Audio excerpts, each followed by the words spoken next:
ᴅᴏᴑ, and welcome to the continued reading of the mind. This is part 3.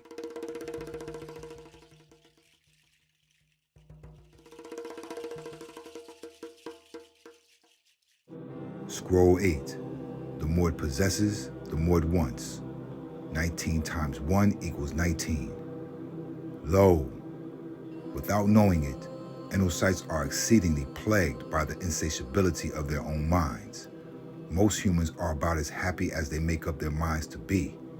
In order to remove this sort of trouble, the craving for sensory stimulation must be removed. Once the mind has been stilled and concentrated, it no longer presses one to seek further pleasures. The senses can be controlled through reduction of wants and activities. Dietary discipline is essential. Furthermore, one should avoid undesirable company as well as stimulants and depressants. Television, cinemas, and newspapers, which agitate the mind, should be reduced and replaced with periods of sitting in silence and solitude. There is really no right way to do wrong things. By witnessing and tempering desires and emotions, the qualities of egoism, anger, greed, lust, and hatred are eradicated, which means to rip out from the roots to destroy. The mind best friend, worst enemy. One should not allow the mind to dissipate its energies uselessly on vain thoughts, worries, imaginations, and fears. One thing you cannot recycle is wasted thoughts and time. By manipulating the mind, one is able to bring it under control and compel it to concentrate its powers. However, one must not wrestle with it. Lost time is never returned. Struggle only sets more mental waves into motion. The sum total of all pleasures in the world is nothing compared to the bliss derived from meditation. Feed your mind meditations, and doubt and idle time will starve to death. Mind your mind for the jewels of your soul. Scroll 9. Saving energy. 19 times 1 equals 19. Lo, to reduce the outflow waste of mental energies, the senses must be subjugated. 1/4 of one's energy is diverted to digestion of food, which is often eaten for pleasure of the taste buds rather than for substances. Additional mental and physical energy is squandered in useless idle talking. Learn control of the tongue, my child, by observing silence for an hour or two a day. Our senses have been habitually overfed and geared to gluttony. The greatest of our faults is to think we have none. One should examine all worldly habits and curtail them sharply. Fasting of the mind. Fasting of the mind is when the thoughts are weaned from attachment to the many fleeting sensations that they feed upon. The senses do not convey experiences without cooperation of the mind. An agreeable exercise is to not allow the senses to come to contact with their object. For example, if certain music or TV programs are found to leave the mind in an agitated state, they should be eliminated. By withdrawing the mind, the senses are also withdrawn. Remember, if you don't care where your life is going, then any road will lead you there. Mind your mind for the jewels of your soul. Scroll 10. Attention. 19 times 1 equals 19. Lo, in everyday situations, one should develop the faculty of attention. Concentration itself is a narrowing of the field of attention. The entire attention is thrown into whatever is being done. The individual becomes lost in the job at hand. One must concentrate on the work and rigorously shut out all other thoughts. No work can be done successfully without calmness and concentration. In this way, the mind becomes one-pointed. Failure is a stranger to work done with perfect attention. When one sits for meditation, there should be no thought of job-related work. When doing job-related work, household chores should never enter the mind. In training the mind to attend only to the work at hand, there, tablet 6, verse 19 through 14, where it says, "When I work, I should be as the strings of a guitar, through whose soul the silence of the moment becomes harmonious. Which of you would be likened unto a leaf who plays when the wind blows, when all else sings together harmoniously? I never want to see work as a curse of misfortune for being disobedient. I say to you, when you work, then fulfill a part of the distant dreams of nature. The birth of that dream was the gift unto you, and you, who truly loves life, will forever reside in labor, if you truly love. Thus, through labor, you will loveth life, for it is why you were procreated. Through labor, the intimacy of life's innermost secrets will manifest. A person with an agreeable concentration can accomplish a task in half the time, with twice the accuracy that it would take the average person. It is easy to pay attention to what is pleasant, for the mind is naturally attracted to what pleases it. A beneficial exercise is to fix the attention on unpleasant tasks, from which one may have previously shrunk. Under scrutiny, they become interesting, and interest reduces the unpleasantness. It's very nice to be important. However, it's more important to be nice. Mind your mind for the jewels of your soul. Scroll 11, from the unreal to the real. 19 times 3 equals 57. Lo, there are experiences, my child, that cannot be described, just as colors cannot be described to a blind enosight. However, all ordinary experiences are limited by time, space, and the law of cause and effect. Normal awareness and understanding do not transcend these bounds. Finite experience is measured in terms of past, present, and future. These concepts of time are illusory, for they have no permanence. In measure, small and fleeting. The present cannot be grasped. Both past and future are non-existent in the present, and therefore are unreal. Ye live in a world of illusions. With meditation comes freedom. Freedom from fear of death. Most of ye mortals ponder that death is the end of existence. However, in fact, death means only the existence of the present name and form. The greater the identification with the name and form, the greater the fear. Living a righteous way of living or life induces detachment from name and from form, and makes one aware of the ever-changing nature of the body and all phenomenal existence. In recognizing the ephemerality of it all, one realizes the impossibility of holding on to anything, including one's cumbersome ego identity. When this need to grasp disappears, then the fear of losing what one never really possessed vanishes. Immortality is within reach. Remember, real fear is the lack of true faith, ultimate reality. My children, I have introduced to you the existence of the all, Pāpawut, which some call quantum physics. Know ye that Pāpawut, the all alone, is real. All gods, be they called Buddha, Krishna, Isis, Allah, Yahweh, Horus, Adonai, El Elo, Amun-Ra, Anu, Chnum, Deos, Dios, Obatala, Rab, Mazda, Elohim, Osiris, Allahumma, Supreme Being, Atun, Creator, Sebet, Most High, Shango, are all in the all. The world of illusion is unreal. Idol worship is the unreal. Idol worship is not evil, for no idol can be the all. And the individual soul is eventually returned to the all. For all things exist within the all. From within the all is where you came, and within the all is where you will return. This ultimate reality is beyond the reach of the limited intellect, and within the reach of the unlimited intellect and knowable world. You must begin an understanding of a new physics. It's called quantum physics. Renunciation alone, the abandonment of all worldly attachments, can lead to the knowledge of the absolute. This is achieved through a process of negation of all worldly desires, identifications, qualifications, and extensions.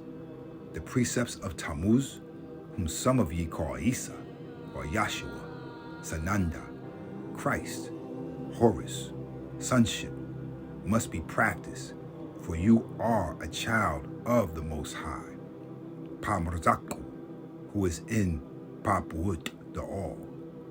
To attain freedom, one must engage in solid spiritual practice. His teachings must enter your bones, nerves, cells, and interior chambers of your heart. Lip confession and the praising of his name, as Jesus is not only inadequate and insufficient, it is sinful. It is pure hypocrisy. We should become absolutely fearless. This is life in reality. No more words, no more talk, no more arguments, heated debates or discussions, no more study, no more wandering. As he said, I am in the Father, and the Father is in me. John chapter 14, verse 10. And you say, I am in the All, and the All is in me. Become the Christ. Live in truth. Enter silence. There is peace. Peace is silence. That's nuapu. That's right knowledge, which leads one to right wisdom and a right understanding. Mind your mind for the jewels of your soul. Scroll 12. Self. 19 times 3 equals 57.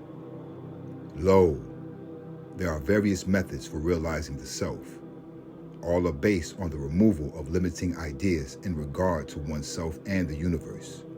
Just as a container creates the illusion that the space inside it is separate and smaller, so the mind creates its own walls, and hence the illusion of separation from the self.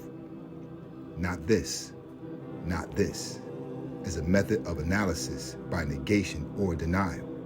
It is a means of approach. By finding out what a particular subject is not like, one can move towards an understanding of what it is like.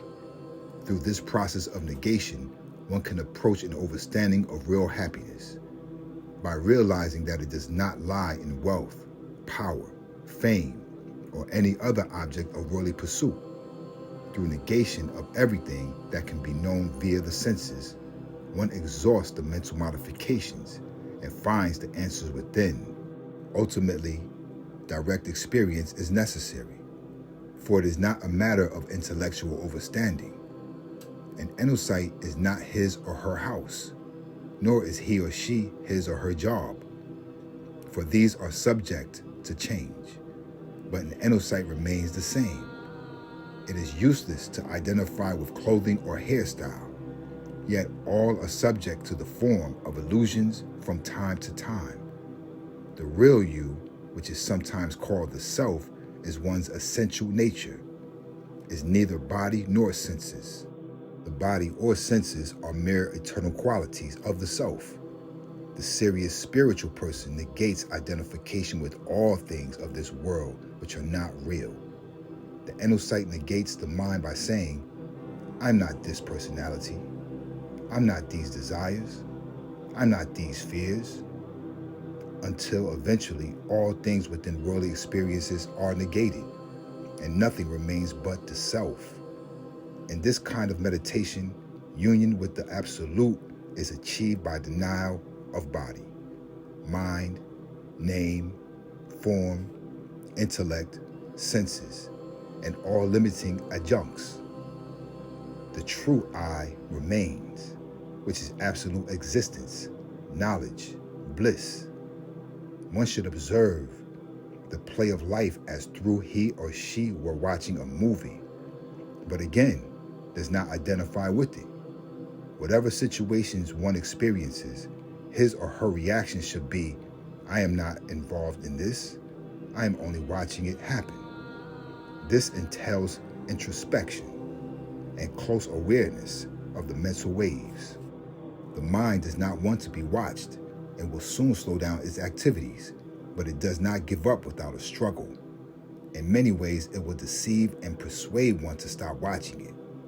It is such a powerful force that it is capable of dragging the attention wherever it goes, unless extreme watchfulness is practiced. Many times it will divert the attention from its focus, One must observe this with patience, then firmly return to the witness state, taking care not to fight the mind, but to only gently guide it. Mind your mind for the jewels of your soul. Scroll 13. El, the Most High, is 1. 19 times 2 equals 38. Lo, I am in the all, and the all is in me. Zadok Yahshua stated, as recorded in the letters of Yohanan bar Zabadi, whom ye call John son of Zebedee, the 10th chapter, the 30th verse, I and the Father are one. And again, in letters of Yohanan, John, the 14th chapter, the 9th verse, he that hath seen me hath seen the Father. Absorption. There are no qualities in the universe that are not in the human body. An atom is a complete replica of a solar system, with electrons encircling a nucleus, just as planets revolve around Shamash, your sun.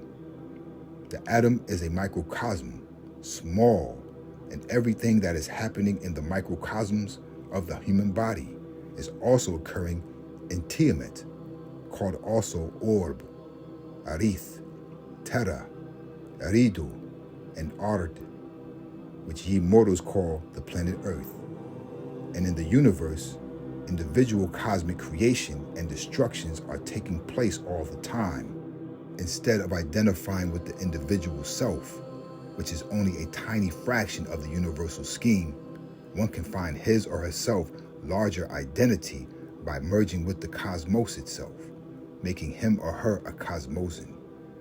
It is matter in its most subtle state.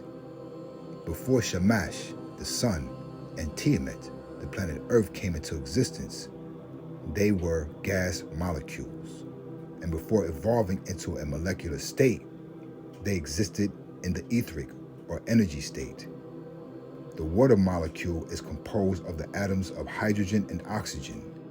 When atoms were smashed in the cyclotron, it was discovered that this was not the end of matter. Regardless to what extent scientists subdivided atoms, they continue to find smaller as quarks and smaller particles as biaps. If Tiamat, the planet Earth, and Shamash, the sun, were suddenly blown to pieces, the matter would revert to energy, being called nothing less than solid, liquid gas.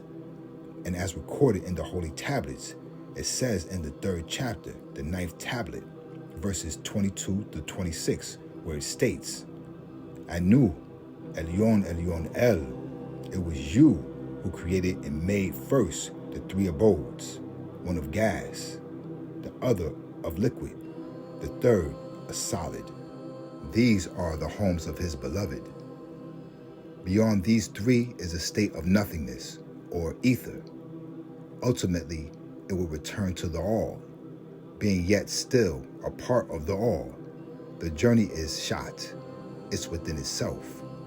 Being a part of the all is being the all.